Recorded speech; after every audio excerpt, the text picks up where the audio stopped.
What do you feel about the bioavailability of plant-based proteins? Yeah, this is one that is very misunderstood. It's not just the digestibility it's measuring. Welcome to Plant-Based News. My name's Joe Best, and we have another great interview for you today with Dr. Matthew Nagra, who is a plant-based naturopathic doctor.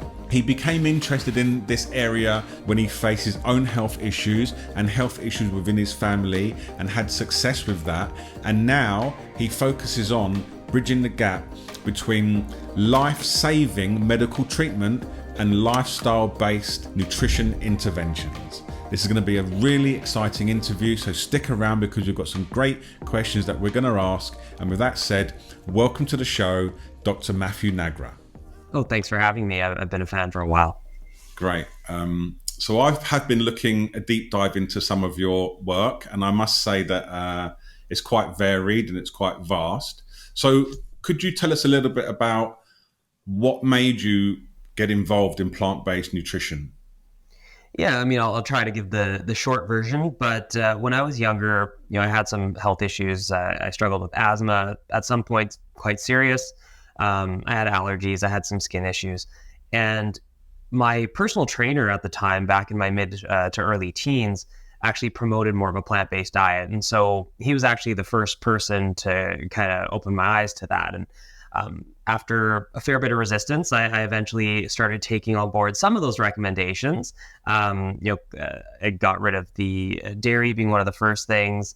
I reduced my meat intake, reduced my just generally ultra processed food intake, and I started to feel better. My skin's clearing up. I was breathing easier.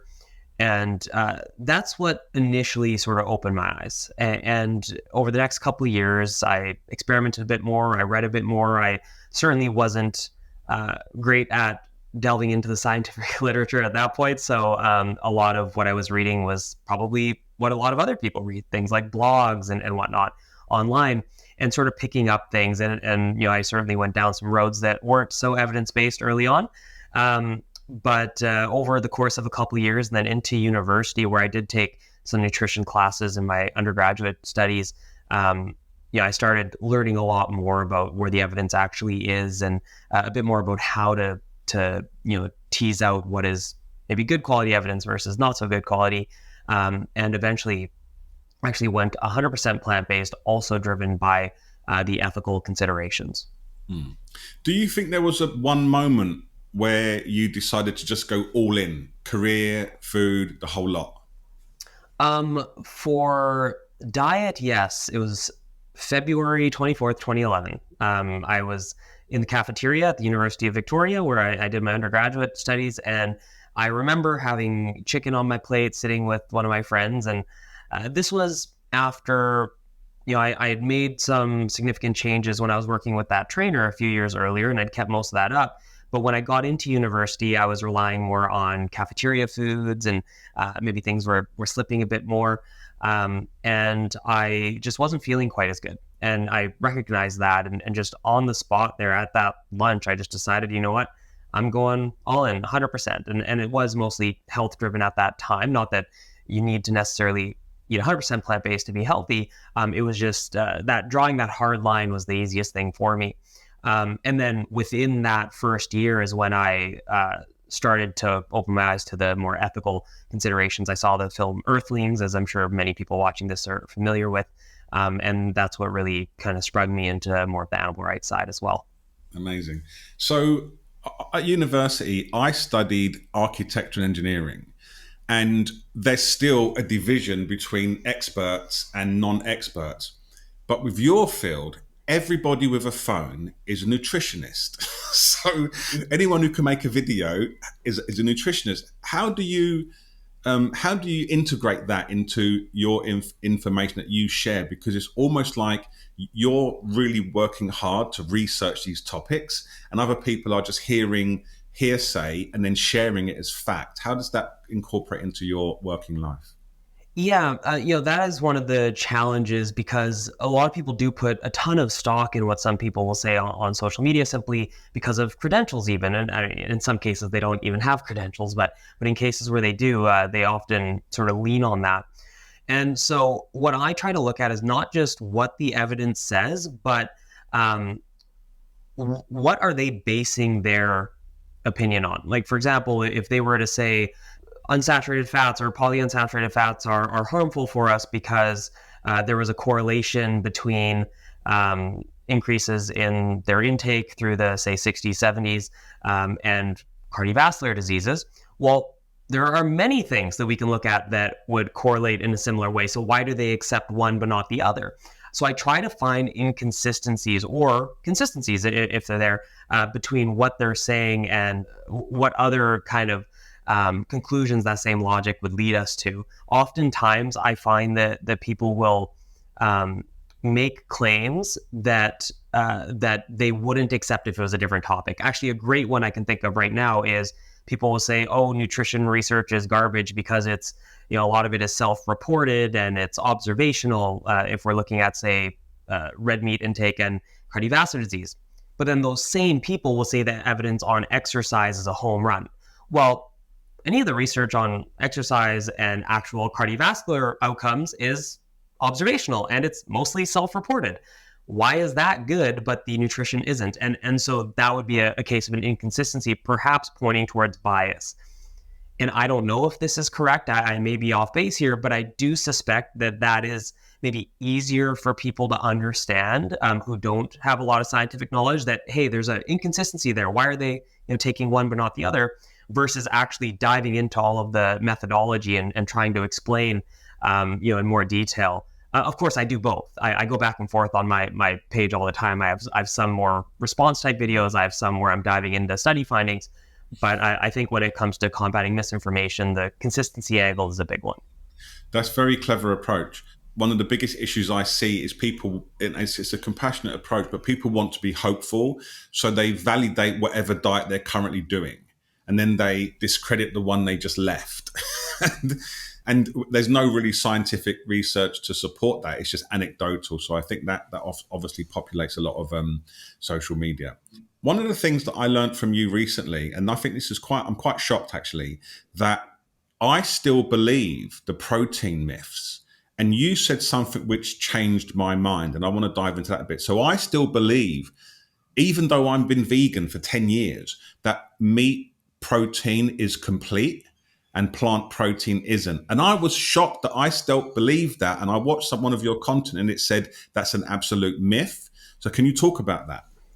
Yeah, so there's a few issues with that claim. For one, the actual scientific definition of an incomplete protein is one that is completely missing one of the 9 essential amino acids. So these are the building blocks of protein that we need to consume in our diet. So you can think of them as sort of like the individual Lego pieces that would make up the full structure. And every single plant food, unless it's been like heavily refined, but every single plant food contains every single essential amino acid, full stop, or every protein containing plant food, I should say. And so that's just a myth right out the gate. In fact, the only truly incomplete protein source that I'm aware of is collagen or gelatin. And that's because it's missing tryptophan, which is one of the essential amino acids, which is sort of ironic when you think about the people that often claim plants are incomplete.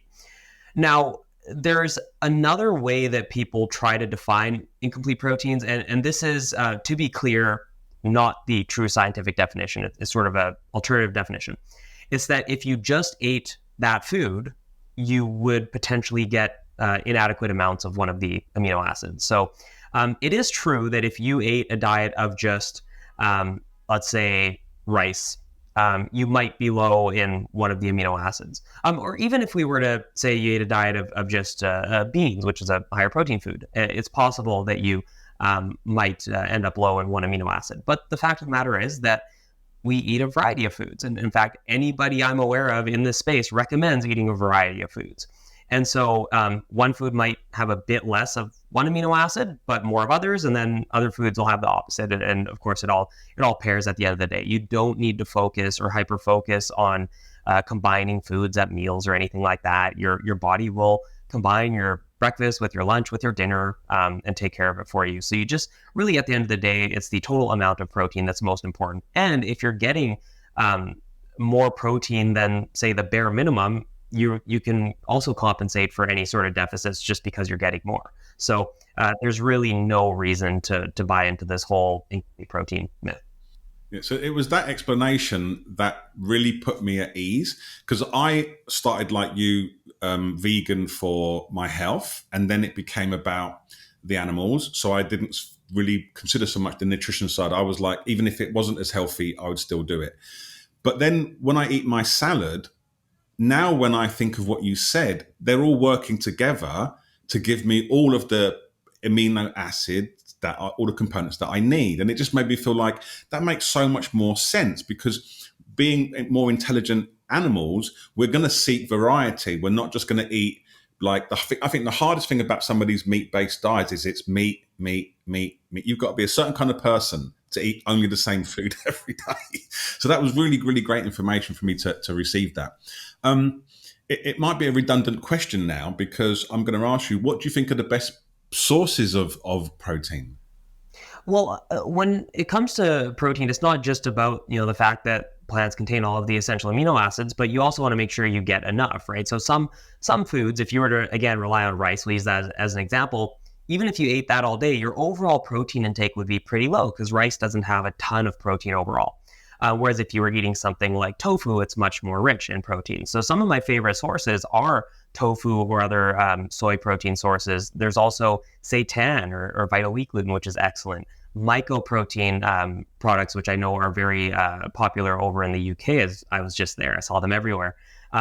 As being some of the more kind of, we'll say, meat substitutes. But then legumes, so beans and lentils are excellent. Chickpeas fall on the kind of lower protein end of the legumes, but lentils in particular are quite solid. And then there's nothing wrong with taking a protein supplement either. And we see that amongst many meat eaters. It's very, very common in sort of fitness spaces, which is sort of funny when vegans get picked on for supplementing protein, but it's okay for all the gym bros to be That having was all the another protein. switch that you just threw, which is like, Yeah. it's that same hypocrisy in that if I take a protein supplement to be a muscle builder on meat, it's okay. But if you do it, it's because your diet's deficient, Yeah. right? What do you feel about this idea of the bioavailability of plant-based proteins? Because there's obviously a lot of another area which is kind of brought up a lot. Yeah, this is one that is very misunderstood. So there are different ways that protein digestibility is scored, and so on face value, I guess how people would interpret it is just it's the amount of protein you absorb from what you eat. But that's not exactly what these protein scoring systems are measuring. So there's two systems, and I'll try to make this as simple as possible, but there are two protein scoring systems that are commonly cited. There's the protein digestibility corrected amino acid score, PDCAS for short, or the digestible indispensable amino acid score, or DIAS or DIAS for short. Now, both of these protein sources, they measure the amount of protein that goes in and subtract the amount that comes out to see how much was actually absorbed. So for the PDCAS, it's all the way through the digestive tract.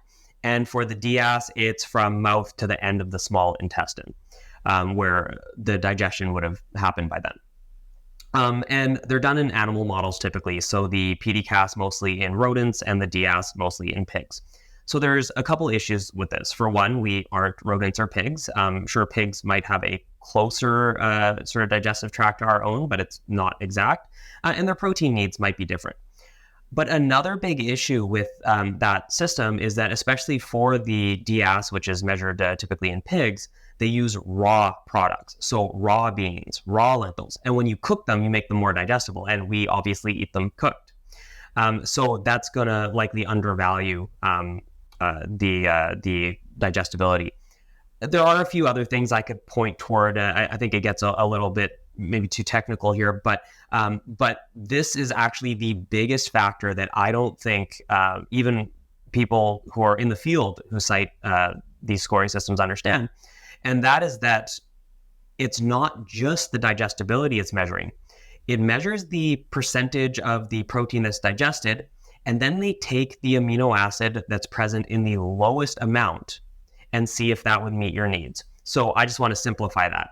If there are nine things that you need, those 9 amino acids, and let's say they're 80% digested or absorbed across the board, to make it simple.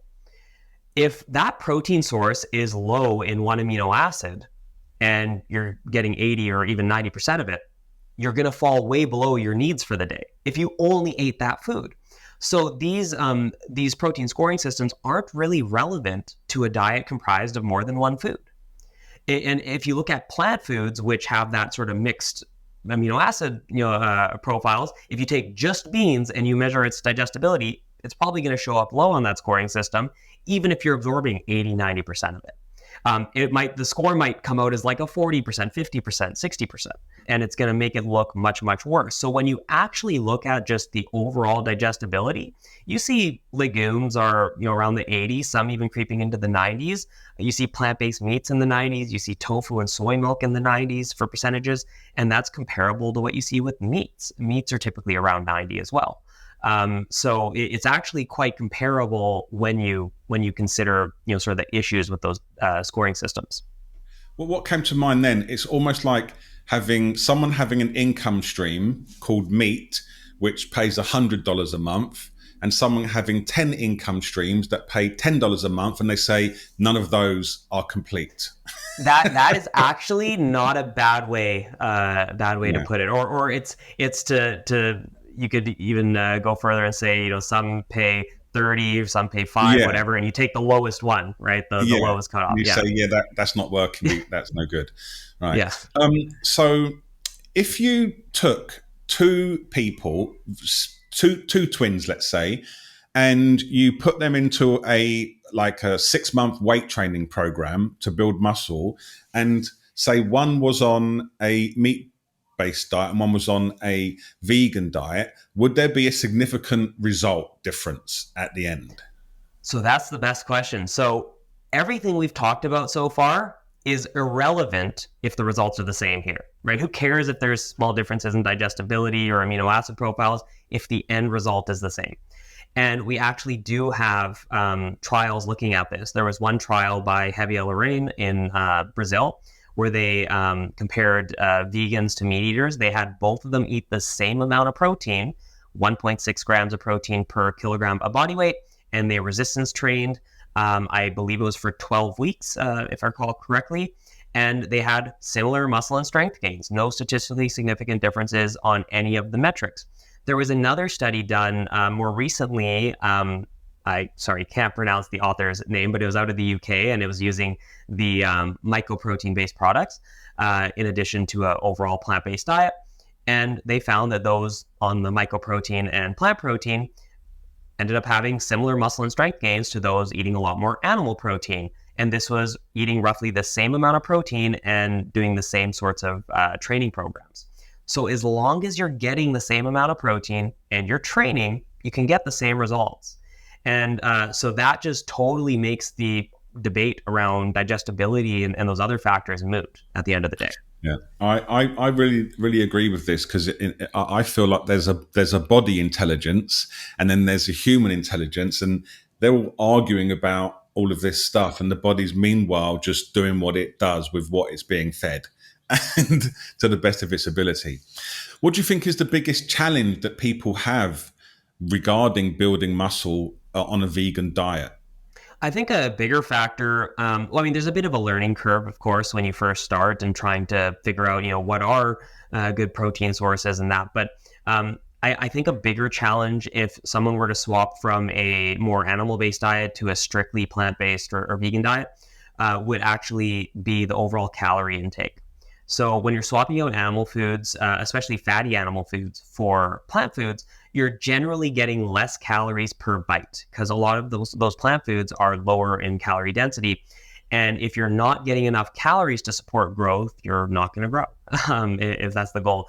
So it becomes as important as getting the protein or the resistance training, or almost as important. I would say resistance training is number one. You can eat all the protein you want and calories you want. If you're not training, you're not going to build much muscle. So that's at the top of the list. But protein and calories both are important. I've been diabetic for quite some time, and I got the vegan diet down. I got my HbA1c down below 5.6 almost always, and I do a lot of cardio because I started cycling. But what I'm starting to research now is the real way to boost your insulin sensitivity is build more muscle. But that's also quite hard, I've heard anyway, if you're diabetic, particularly when you're getting up in your years. So, what do you recommend for people in my kind of category who are trying to build muscle for longevity, for insulin sensitivity, have been diabetic and are slightly older? What kind of meal plan would they be eating? Like age is certainly a factor. As we age, the ability to put on muscle decreases, and you got to work that much harder. So it's always, ideal to start early and then maintain. Right, that becomes a lot easier. Now, for someone looking to build muscle, if people have insulin resistance, gaining muscle is certainly a way to improve it, as is losing fat. Now, at a point, it becomes more and more difficult to lose fat, especially once in a healthy range. And at that point, there might be more to gain by gaining muscle. And so really, at the end of the day, it comes down to eating, just above calorie maintenance, and that will vary from person to person. I can't tell you what your maintenance calories are. You'd have to track your intake and see where it is. But just above maintenance, with about ideally 1.6 grams of protein per kilogram of body weight and resistance training. Like that's ultimately what it would come down to. But there will be variability person to person. Obviously, if there are any changes in diet or training protocols, working with one's doctor to manage medications and everything is really important too, to make sure blood sugar doesn't drop too low.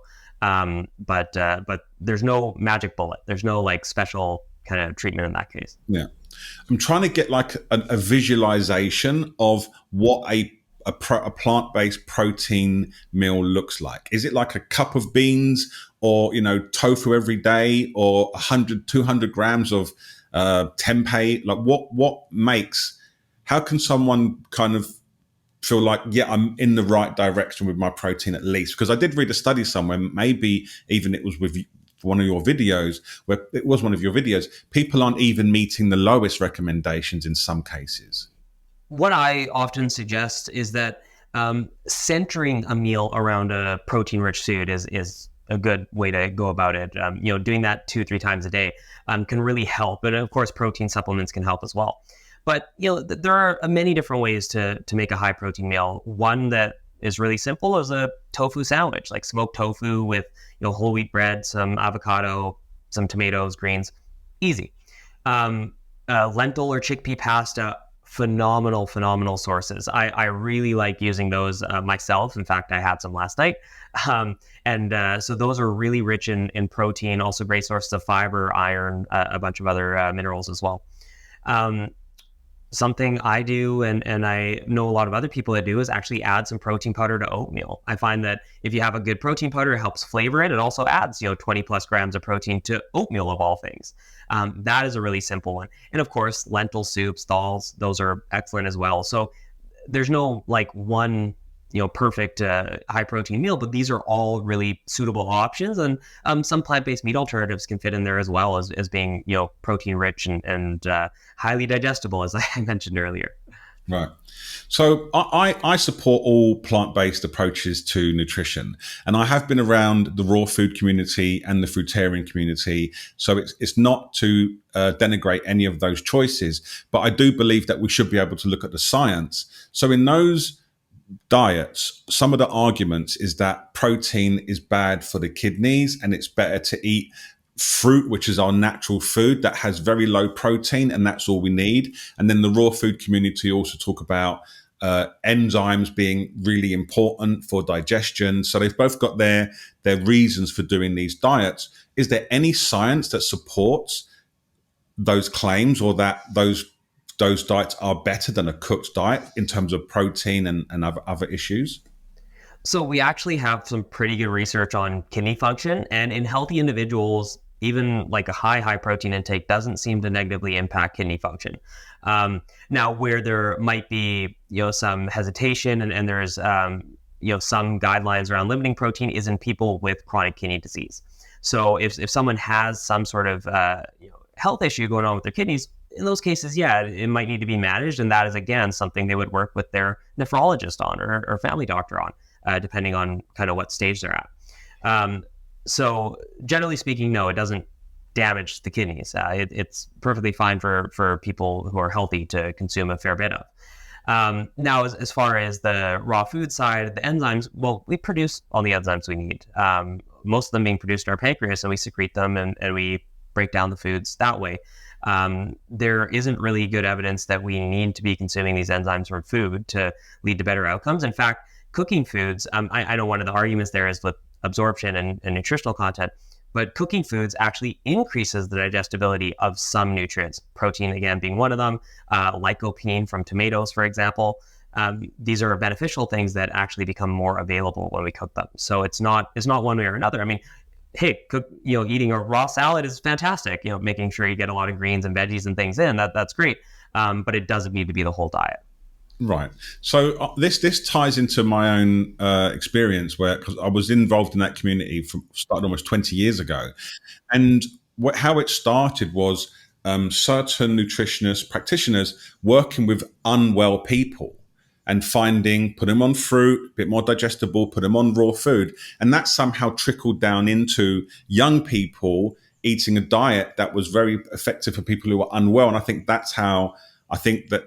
My point is, I don't think if you're not unwell, you don't have to put yourself through the arduous task of dealing with the cravings that these diets ultimately produce because of the restrictions.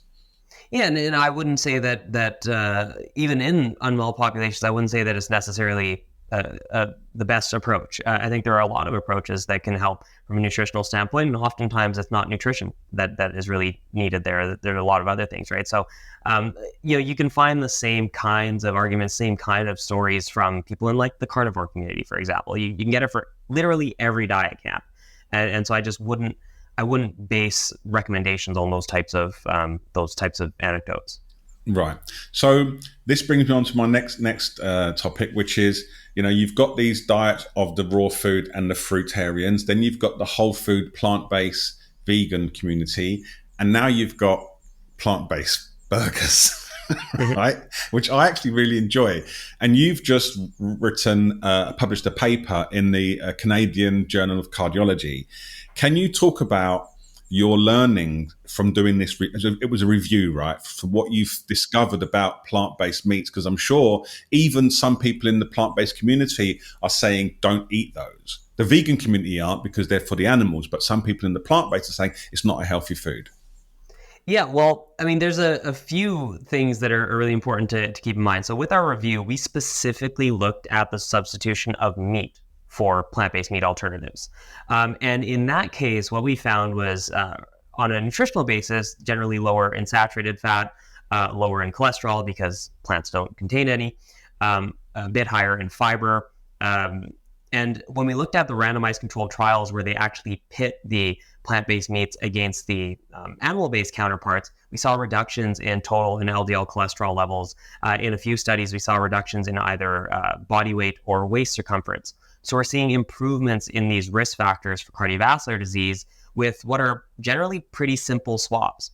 And so really the take-home message there was that if you are choosing, or if you are looking to step away from meat, and maybe the ideal swap for you isn't meat for a bowl of lentils, because let's face it, not everybody's going to want to do that, then these can be suitable options for at least improving your risk relative to consuming those meats.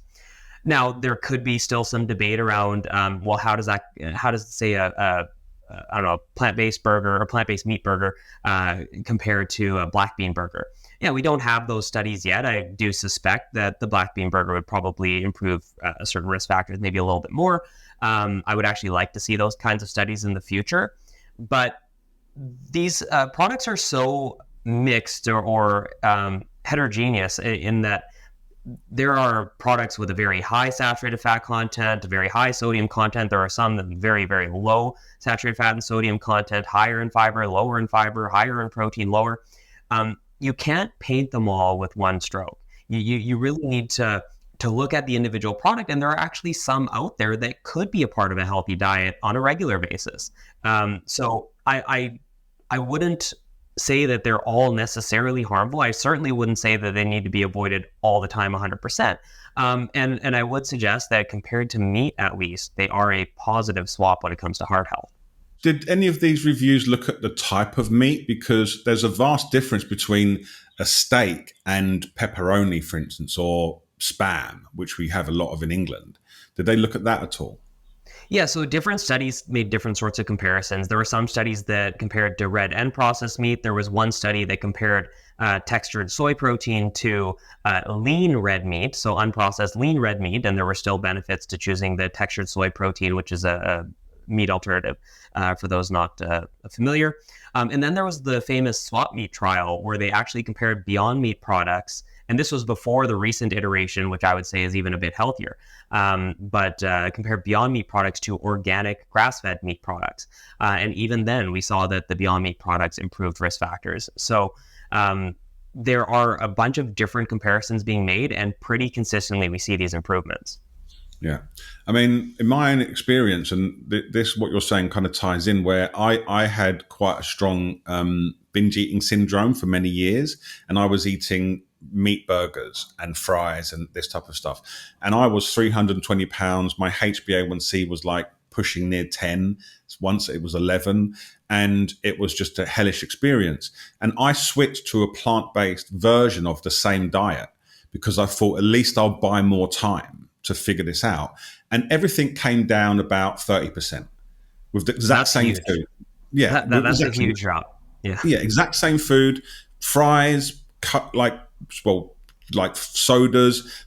But it just, I just, and this is my question is there something different about animal fat when it comes to hindering the body's functions? Because that's what it felt like. It felt like there was something more manageable about the content of the plant-based foods relative to when I eat the animal foods. And I'll just give one example. If I was to eat like a meat-based thing, that would spike my blood sugar on anything else I ate for at least maybe 3 or 4 days. Yeah, if it was plant-based, it might be a day and it's cleared again. This is very anecdotal and I have no evidence, but I just wanted to open it up to see what your thoughts were. Well, for the fat content does impact, say, your LDL cholesterol levels for sure. So animal fats are typically rich in saturated fat, and a lot of the plant-based meats nowadays are actually quite low in saturated fat and richer in unsaturated fats. So that sort of swap could lower cholesterol. There's also some evidence that there may be an impact on glycemic markers like blood glucose, but there just isn't enough research comparing these types of foods yet. But as far as what you're saying with like a 3 to 4 day kind of response to it, I haven't seen any evidence on that at this point. Right. Okay. One of the things that I came across also in your online journey was the debate that you had about animal versus meat with the doctor. And that was a hard watch. That was a really hard watch. I'm just pointing out because it's mischaracterizing what I said. I'm just clarifying. I know, but I think that's more just... Is there anything you think you would have done differently? Just to put it into context, I felt like there was a lot of kind of swerving, and I don't want to disparage anybody, but it felt like questions were kind of raised that weren't really relevant and things were taken a bit out of context. And I felt you had a lot of patience going through this. In that kind of situation, is there anything you think you would do differently or approach it differently, or is it just that's how this is going to be? There are a few, for people who are unfamiliar, it was a debate with Anthony Chafee, who's kind of leading one of the leaders of sort of carnivore charge, I guess. So I think I was pretty well prepared. I think I had answers for pretty much anything he threw at me. I think I knew his data a lot better than he did. But I was, there were a few things where there were just huge inconsistencies that I didn't catch in the moment that I wish I did. But that's true of any sort of, live debate setting like that. You're going to miss some stuff. It's hindsight, right? You're always going to pick up on things that you could have done differently. I know, like you're saying, I had a lot of patience. I had, friends, family who watched and said I did, but then you hear from the carnivores and they think I was too aggressive or so, so you're going to get the kind of biased take on either side.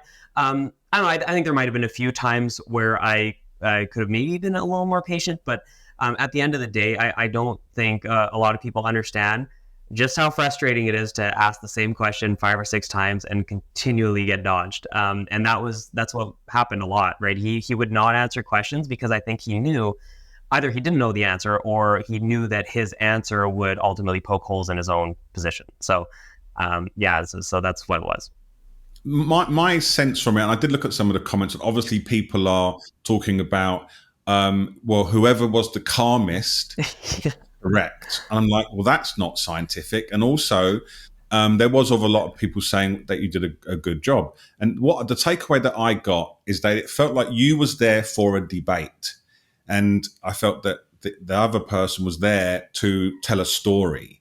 And it caused this clash. And I felt that must be quite frustrating. But I mean, I watched some of it, and I do think you did a good job. But ultimately, I do think that, you do these things. They're very, very courageous to do. And, a few people are going to watch it, and they're going to realize that there is some solid information here to learn. That's my take. One or two people might watch it and be like, that's my opinion.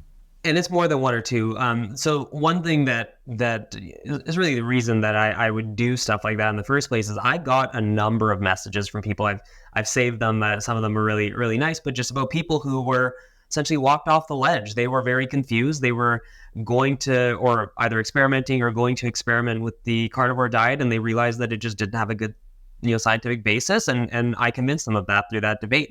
And it's not just one or two, but there were quite a number. And so that makes it worth it. Right. The one point that really struck me was when he produced a study, you highlighted a massive contradiction, something to do with cardio factors. And then he made it seem like that was your evidence that was wrong. Yeah. It was so weird. Yeah. There were a number of times where he cited something, cherry-picked a line, but I knew the study well enough that I knew he was cherry-picking lines, and then he tried to kind of walk back on it. There were a number of things like that. In fact, the very first reference he cited, that happened. Great. So just drawing to a bit of a close now, what is your kind of hope or vision for our nutrition future? Let's focus on the West, because that's where most of us live right now. What would you like to see happen? What do you imagine seeing happening? I think a lot of things I'd like to see happen are happening. I would like to see more, actually by that I mean just like availability of plant foods and that. But what I would like to see more is sort of an incentivization to choose plant foods more. I mean, the cost of at least certain animal foods, especially a lot of the worst of the worst when you're considering like fast food restaurants and that, you can't compete with them price wise. When fruits and vegetables are so expensive. I mean, even in season now to get a mango, which maybe isn't the cheapest fruit, but one of my favorites, you're spending $3-4 on a single mango, whereas you can get a full meal from McDonald's for that.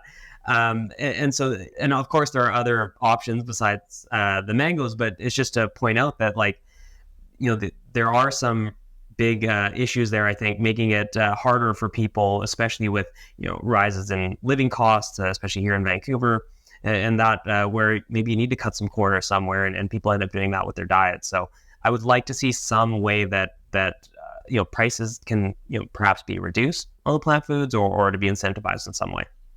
Great. When you mentioned mangoes, I felt a great sense of gratitude, because I live in Thailand actually. Oh, okay. And they're like 20 cents a mango here, so no. I'll get some in your honor today. Oh, there you go. Listen, it's been absolutely fantastic to talk to you. I've really enjoyed this, and I've learned a lot, and I'm sure our viewers will enjoy it in the same way. So thank you very much for joining me today. Thanks for having me once again. And if you want to find out more about Dr. Matthew Nagra, go to drmatthewnagra.com. And you can find him on all social media at dr.matthewnagra. Check the description for his YouTube channel and enjoy his content, because it's really good. Thank you for joining me here. This has been loads of fun. I've really enjoyed it. I've learned a lot, and we'll see you in the next interview.